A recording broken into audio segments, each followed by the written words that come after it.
in the home, and then we'll get into the phone. Nadira is asking about what you say on the phone, but we're going to get to that eventually. Talk to me in the home. What's your process when you get into the home? What are your goals when you sit down with a family, Joshua, to kind of decrease sales pressure and increase credibility? So when I first started, I struggled with this because I was trying to make friends with everybody, because I was just a sweet hometown country boy that wanted to be nice to Mrs. Jones, because I thought building rapport with her would get me the policy, when in fact that was hurting me. And when Dom taught me, stop trying to build rapport, trying to be friends with everybody, and get down to business. When I started getting down to business, now the game changed, because I could get in and out of houses with checks a whole lot faster in 30 minutes instead of being in there an hour and walk out with nothing. And Don was asking me, well, you're walking out of the house without a check. What were you doing? You wasn't getting down to business. So when I walk into a home, you want me to take my shoes off right here at the door? No, perfect. All right, let's go ahead and sit at the kitchen table, so we have something to write on, and we can go through what you're eligible for. Okay, no problem. I'm taking control. When I sit down at the kitchen table, because that's where the check's gonna be wrote, right? When we sit down at the kitchen table, I get right into the why. Why am I here? Why did you invite me over to your home? Obviously, you're seeking help, and that's what I'm here. I'm a professional. That's what I'm here to do. Now, my in-home has completely morphed. I mean, it looks night and day difference than what I did a year ago. My in-home is structured. It can change a little bit depending on the client, because I like to be a chameleon on the phone and be a chameleon in the house. Whatever the client's giving me, I'm gonna give it back to them. So my in-home is truly changed, and because of the structure, it makes it easier to overcome objections, because I've changed it to the point where I'm cutting out the objections. They're not asking me, well, why do I need to give you my social? Why do I need to give you my checking account routing number? Because I cut that out at the front. At the front end, when I tell them how the appointment's going to go, I give them the agenda of the appointment. They know that I'm getting a check at the end. Got it. So what are you saying? So you're setting the structure, you're telling them, we're going to work to get you protected, but what is it that you're stating at the very beginning that's preventing those objections at the end? Well, I mean, if you want me to run through it, I can. So I sit down and I say, okay, Mrs. Jones, I appreciate you inviting me over, but why did you invite me over? Well, I was looking for a quote. Okay, you're looking for a quote because of what? Be more specific. Okay, you don't have life insurance. You have some. You want to add some more. You want to leave a legacy. You want to pay off your final expenses. What's going on?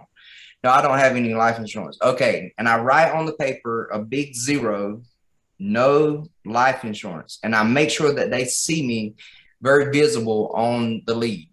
And I say, okay, you have no life insurance and you're going to get a plan started today. I didn't ask Mrs. Jones, did she want a plan? I didn't ask her, do you want to think about it? I told her that she's getting a plan started today because she invited me into her home. Gotcha. No objections. And I say, okay, here's who I am. We're going to ask you a medical questionnaire. We're going to go through a financial inventory. We're going to find out what your situation is and how we can best help you. We're going to put in an application with all your vital information, including your birthday, social, bank account information, and we're going to find out what you qualify for based on what the insurance companies offer you, and they will set your premium. The insurance company will set your premium. I don't set that. Yeah. So now I've told them everything what to expect. So there's no objections. It's out the front. The cat's out the bag. They know what to expect. They know it's coming. They know to get their ID. They know to have their social. And if they got plans and policies set in place, I sit down with a guy the other day. Oh, I got $250,000 in insurance. Really? Okay, let me see it. Pulls it out, $250,000 in accidental. we have to take control in the house because I'm there to put them in a better situation. If they have 250,000 in whole life, then I'll do what I can. But if it's 250,000 in accidental, I'm going to walk out with a whole life plan to help the client. Right. Love it, love it, love it. And this is happening in the first 10, 15 minutes, you'd say? The first 3 minutes. First 3 minutes. So guys, Joshua is not confused. He is not wasting any time. So when you're sitting there and it happens, this is just to point out how much time we can waste in the home, because I've done it myself. When you sit down and you're trying to build rapport and be their friends and talk about their cats and their pets for half an hour, like that's really time consuming when we have 10 appointments in a day and we only have so much time to get the information, get them the coverage, and go to our next one. So this is how you do it. You are automatically, as you're stepping in, going through all the important, setting the expectation initially. And if that person, tells you, Joshua, no, well, I'm not giving you my information today, and they just won't budge. So how quick is that? I'm gonna match their energy, whatever they're giving me. I say I'm gonna ask them the right questions because we're problem solvers. Right. We're here to solve a problem and to help a client. So I'm asking them, do you want coverage to protect your family? Because that's what you told me. The first thing out your mouth is you said that you need help paying for your final expenses. You need help paying this mortgage off. Do you want help or not? Because I'm here to help you and put you in a better situation. I drove out here to your home to help you. So do you want my help, or do you want me to send someone else out? Because I have plenty of agents that can help you. I'll gladly send someone else out. But no matter what, this policy is going to go in place based on the information that we put into this application, and all that's your vital information. Love it, love it, love it. So not wasting any time in the home. And so major objections are completely out the door. So all those basic, I'm not going to give you socials. I have to think about it, or whatever the case is. You're not getting that surprise at the end. No, not at all. Even the whole I got to think about it thing. I cut that out before they even formed their lips to say it, because I ask the right question. I say, can I proceed? May I proceed? Because once I say, may I proceed, and they give me permission, they're telling me to move forward. I'm almost like giving them, putting the ball in their court, like they're in control, but really I'm in control. I love it. This is all psychology here, all of it, 100%. All right. So what else from when you first started to and not wanting to follow the structure and not wanting to do as Dom recommended initially, what else did you have to change in order to get to be to a $40,000 plus producer on a monthly basis? I had to I had to start working weekends, and I had to get more leads, and I had to start traveling. So every time I go to another state, I run 2 days, and I never walk away with less than 8,000 AP.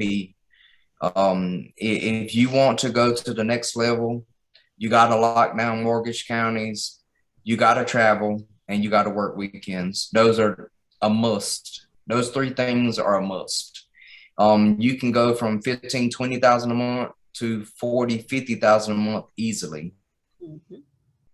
Now, are you working the CRM leads instance, 1 month, 2 month, new internet leads, a mix of everything? If there's a lead in a county, I'll wipe that county out. I don't care if it's 400 leads, I'll buy every one of them. Love it. And so you said you had to travel. What does that mean for like a new agent just starting out? Because you can find leads if you find leads in your backyard, but what do you mean if you're willing to travel? So the thing that most people don't want to do is go step into the unknown because it can be scary. And but what it forces you to do is when you step into another state, another city, another county that you've never been to, and you can't slip away to the house and have a peanut butter and jelly sandwich, or take a quick break, take a quick nap, and be lazy. It forces you to work. So when you go into another county in another state and you got all these leads and you can't get them on the phone, you want to door knock them. You're going to ask their neighbors, have you seen Joe Smo? No, we ain't seen him. And then you're going to ask their neighbors, do they need a policy? You're going to go to work.